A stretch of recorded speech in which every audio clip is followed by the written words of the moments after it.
Bismillahirrahmanirrahim. Assalamualaikum warahmatullahi wabarakatuh. Kami dari kelompok 4 akan menjelaskan materi tentang yang pertama pengertian diksi, fungsi diksi, dan pembagian makna dalam diksi, dan yang terakhir gaya bahasa. Dan untuk materi yang pertama akan dijelaskan oleh teman saya yang bernama Trihana Fauziah.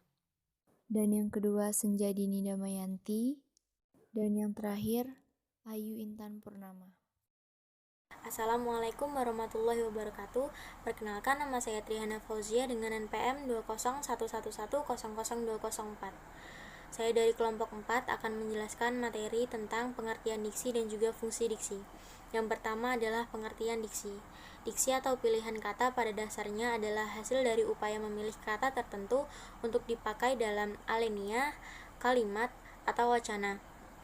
Pemilihan kata dapat dilakukan bila tersedia sejumlah kata yang artinya hampir sama atau bermiripan. Pemilihan kata bukanlah sekedar memilih kata yang tepat, melainkan memilih kata yang cocok. Diksi adalah ketepatan pilihan kata. Penggunaan ketepatan pilihan kata dipengaruhi oleh kemampuan pengguna bahasa yang terkait dengan kemampuan mengetahui, memahami, menguasai, dan menggunakan sejumlah kosakata secara aktif yang dapat mengungkapkan gagasan secara tepat sehingga mampu mengkomunikasikannya secara efektif kepada pembaca atau kepada pendengar. Yang kedua adalah fungsi diksi.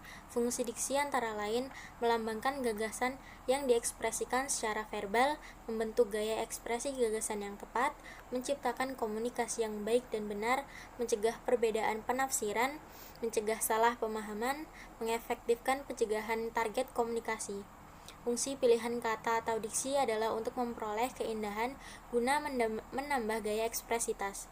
Maka sebuah kata akan lebih jelas jika pilihan kata tersebut tepat dan sesuai. Baiklah, bismillahirrahmanirrahim. Saya Senjadini Damayanti dengan NPM 20111000382 akan melanjutkan presentasi dari teman saya, Trihana Fauziah. Di sini saya akan menjelaskan mengenai pembagian makna dalam diksi. Yang pertama, makna denotatif atau yang disebut dengan makna sebenarnya.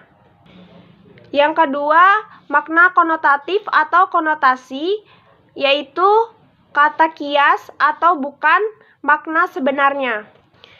Yang ketiga yaitu kata umum dan kata khusus. Yang keempat, kata konkret dan abstrak. Kata yang acuannya paling mudah diserap oleh panca indera disebut dengan kata konkret. Sedangkan kata abstrak digunakan untuk mengungkapkan gagasan yang rumit. Yang kelima, sinonim, yaitu dua kata atau lebih yang pada dasarnya memiliki makna yang sama. Yang keenam, pembentukan kata. Pembentukan kata dibagi menjadi dua, yaitu pembentukan kata dari dalam bahasa Indonesia dan pembentukan kata dari luar bahasa Indonesia. Dan yang terakhir adalah perubahan makna.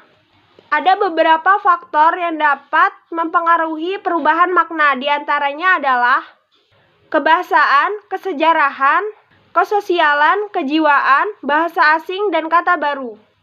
Sekian penjelasan dari saya. Materi selanjutnya akan disampaikan oleh teman saya, Ayu Intan Purnama. Baiklah, bismillahirrahmanirrahim. Assalamualaikum warahmatullahi wabarakatuh.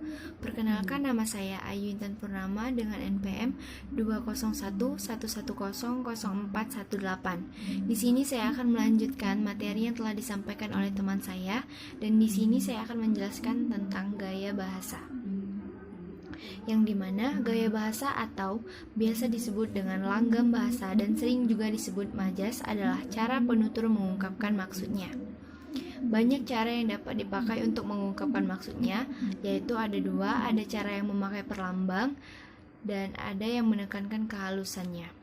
Sebelum menampilkan gaya tertentu, ada 6 faktor yang mempengaruhi tampilan bahasa seorang komunikator dalam berkomunikasi dengan mitranya, yaitu yang pertama, cara dan media komunikasi, yang kedua, bidang ilmu, dan yang ketiga, situasi, yang keempat, ruang dan konteks, yang kelima, khalayak, dan yang terakhir adalah tujuan. Dalam bahasa standar yaitu terdapat ada 2 bahasa. Yang pertama adalah bahasa baku dan bahasa tidak baku. Dan di sini gaya bahasa percakapan. Di sini yang dimaksud adalah pilihan katanya adalah kata-kata populer dan kata-kata percakapan. Kalau dibandingkan dengan gaya bahasa resmi dan tidak resmi, maka gaya bahasa percakapan ini dapat diumpamakan sebagai bahasa dalam pakaian sport. Dan di sini terdapat 5 macam-macam gaya bahasa, yaitu yang pertama, gaya bahasa berdasarkan pilihan kata, yang kedua, gaya bahasa penegasan, dan yang ketiga, gaya bahasa perbandingan, yang keempat, gaya bahasa pertentangan, dan yang terakhir adalah gaya bahasa sindiran. Sekian materi yang saya bisa jelaskan. Saya ucapkan terima kasih. Wassalamualaikum warahmatullahi wabarakatuh.